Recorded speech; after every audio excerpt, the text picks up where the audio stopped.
Hello बच्चों, नमस्कार सभी को।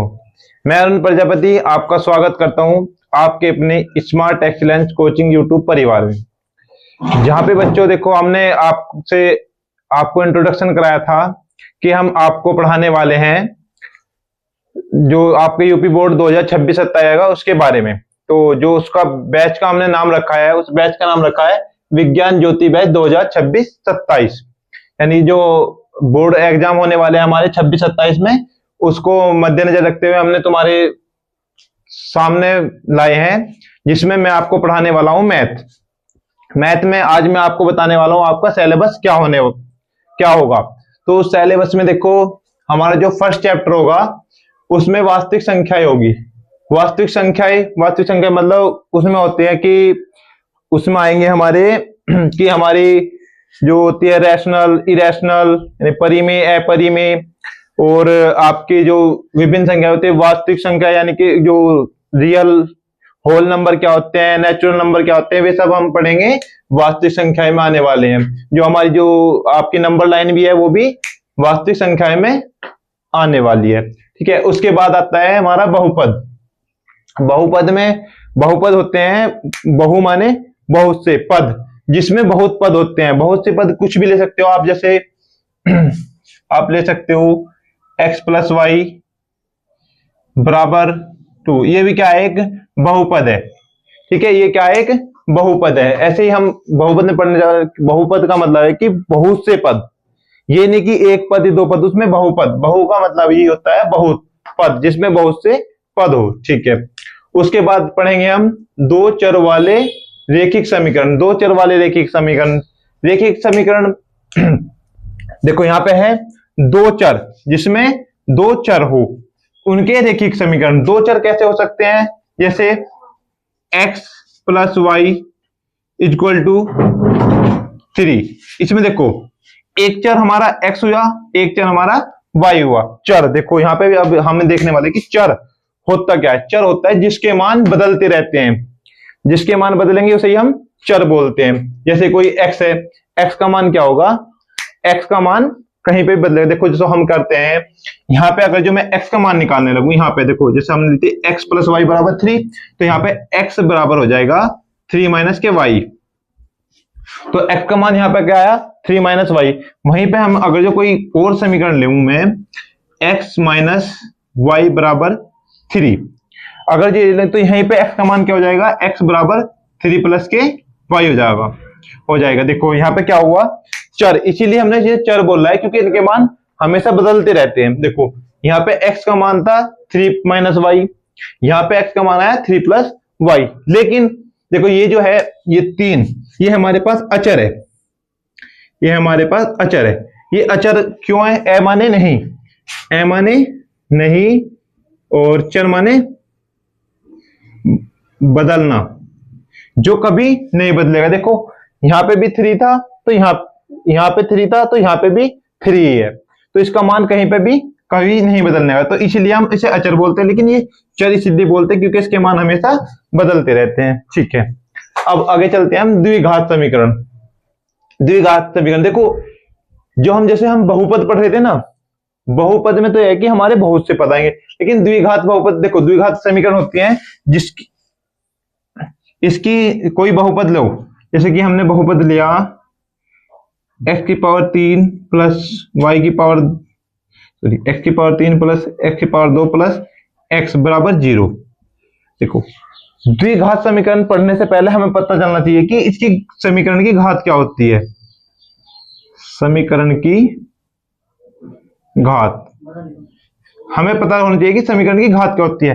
घात हम कैसे ज्ञात करते हैं, देखो हमारे पास कोई भी बहुपद है, उसमें हम देखते हैं कि बहुपद में चर, देखो चर यहाँ पे x है कि अधिकतम घात कहां पे है। देखो x की घात यहाँ पे 1 है, यहाँ पे 2 है, यहाँ पे 3 है, तो यहाँ चर यानी कि x की पावर अधिकतम कहां है, 3। तो मैं इसकी अगर जो कहने लगूं कि x की पावर 3 जमा x समीकरण की घात याद करो, तो इसकी घात होगी हमारे पास 3, इसकी घात होगी हमारे पास 3।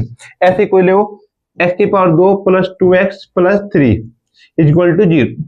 चलो ये है कोई हमारे पास बहुपद है x की पावर 2 प्लस 2x प्लस 3। अगर जो मैं पूछने लगूँ आपसे कि इसकी घात क्या है, तो इसकी घात देखो हम क्या देखेंगे, चर। चर कहाँ पे, एक एक्स ये है और एक एक्स यहाँ पे है, तो इसकी अधिकतम घात कहाँ होगी, देखो एक्स की पावर यहाँ पे 1 है, यहाँ पे 2 है, तो इसकी अधिकतम घात क्या होगी, 2।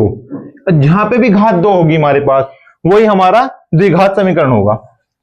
जहां पे हमारे चर की अधिकतम घात यानी कि किसी समीकरण की घात 2 होगी हमारे पास, वही हमारा द्विघात समीकरण कहलाएगा।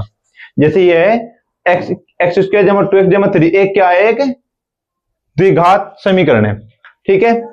अब आने वाले हमारे पास समांतर श्रेणी। समांतर श्रेणी क्या होती है, समांतर श्रेणी होती है देखो समांतर का अर्थ है का सम माने समान,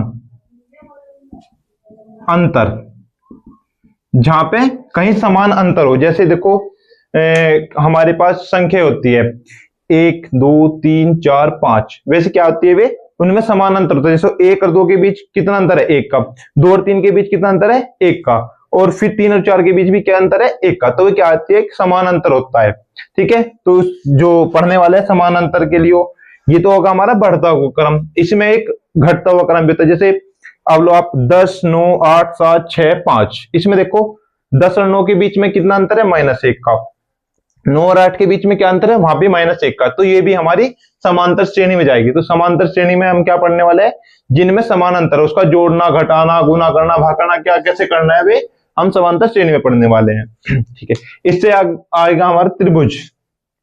त्रिभुज, त्रिभुज आप जानते ही हो सब, त्रिभुज। इसमें क्या पढ़ने वाले हैं, त्रिभुज के हम निर्देशांक कैसे निकालेंगे, उसका क्षेत्रफल, ठीक है, उसका परिमाप, उसकी भुजाएं कैसे, किस तरह से हम इसे मतलब किस तरह से हम इसका क्षेत्रफल परिमाप या भुजा निकालेंगे। तो या त्रिभुज के बारे में पढ़ेंगे कि समद्विबाहु त्रिभुज है, समकोण त्रिभुज है या समबाहु त्रिभुज है, क्या है वो हम त्रिभुज में पढ़ने वाले हैं, ठीक है। आ गए निर्देशांक ज्यामिति।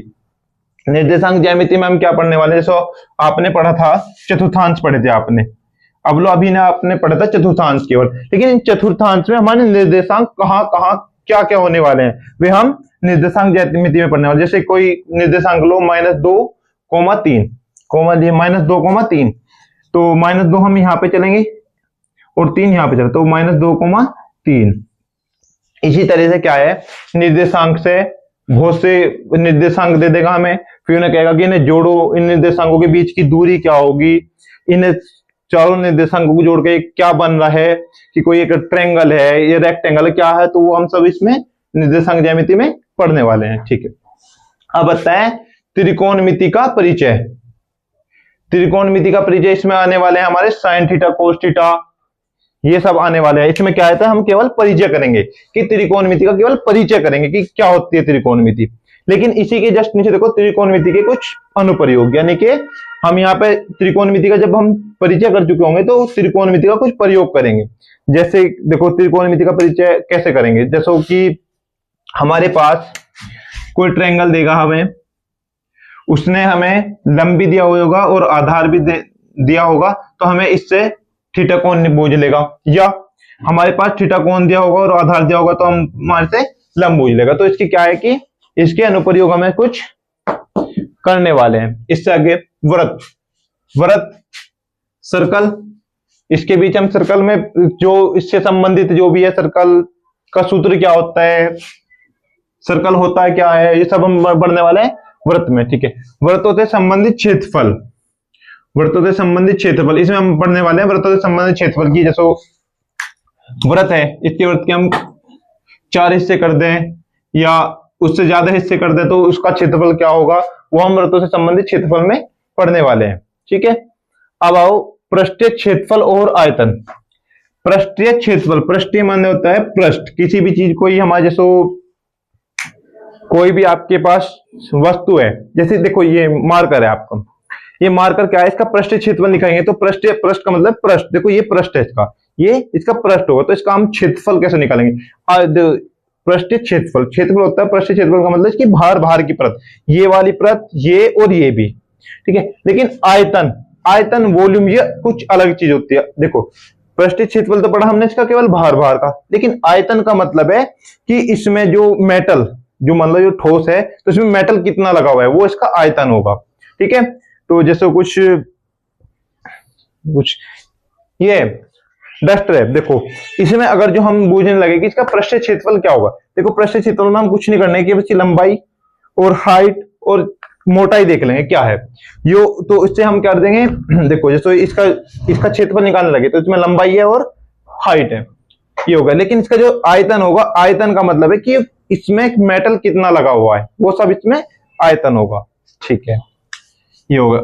आगे आती है सांख्यिकी। सांख्यिकी में क्या पढ़ेंगे हम? सांख्यिकी में आपको देखो कुछ आंकड़े दे दिए जाएंगे कि बताओ, कुछ आंकड़े दे दिए कि किसी नगर की जनसंख्या 2002-3 के बीच कुछ रही है, 2003 और 4 के कुछ रही है। वैसे आपको बहुत से आंकड़े दे देंगे, उस आंकड़े में आपसे कुछ आकलन पूछ लेंगे, तो आकलन जो वो निकालेंगे वे सब क्या कहवाएंगे? वे सांख्यिकी कहवाएंगे। अब आगे हमारे पास प्रायिकता। प्रायिकता होती है किसी भी कार्य करने की संभावना कितनी हो सकती है। जैसे कि मैं आपको पढ़ा रहा हूं तो कल पढ़ाऊंगा या नहीं पढ़ाऊंगा, तो उसकी क्या प्रायिकता होगी? देखो एक प्रायिकता, एक उसके जो मतलब पार्ट मैंने कि पढ़ा सकता हूं नहीं भी पढ़ा सकता, तो इसके पार्ट मैंने दो में से काम तो मैं एक ही करूंगा, ये तो पढ़ाऊंगा या नहीं पढ़ाऊंगा, तो ये हो गया 1/2। इसकी प्रायिकता होगी हमारे पास 1/2।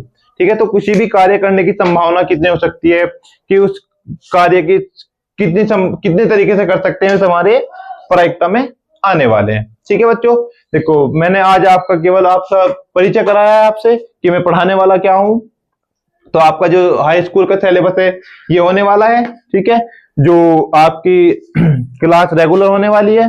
ठीक है, तो बच्चों देखो जब हम आपके लिए इतना कुछ कर रहे हैं तो आप हमसे जुड़े और इसका फायदा उठाए। ठीक है, क्योंकि ये क्लास जो होने वाली है आपकी फ्री ऑफ कॉस्ट होने वाली है और आपके डाउट भी यहाँ पे क्लियर होने वाले हैं। आप मानो जैसे हमने कुछ वास्तविक संख्याएं पढ़ाई है, हमने पढ़ा दे, लेकिन आपको कुछ डाउट हुआ तो आप डाउट को कमेंट कर सकते हैं, कमेंट में बता सकते हैं कि सर हमें वहां पे डाउट है, तो हम उसकी वीडियो बना के आपको प्रोवाइड कर देंगे।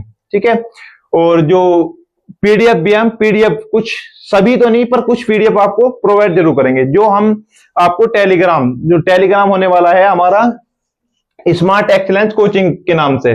स्मार्ट एक्सीलेंस कोचिंग के नाम से आपका एक टेलीग्राम होगा जिसपे हम तुम्हारी कुछ जो वे होगी पीडीएफ वे आपको हम प्रोवाइड कर देंगे। ठीक है बच्चों, तो वीडियो अच्छी लगे तो लाइक करें, कमेंट करें और शेयर करें। ठीक, धन्यवाद।